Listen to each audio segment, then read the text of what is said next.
Hello అందరికీ!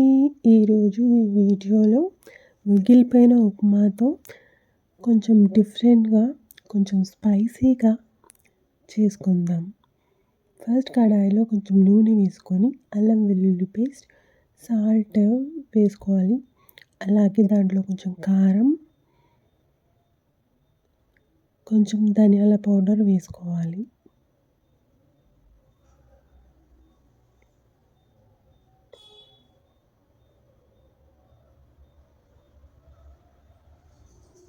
ఇప్పుడు ఉప్మా వేసుకొని ఫ్రై చేసుకోవాలి. ఇలా ఒకసారి ట్రై చేయండి.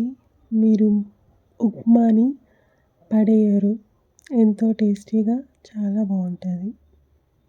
ఇలా అడుగంటితే ఇంకా చాలా బావుంటది. వేడి వేడిగా, స్పైసీగా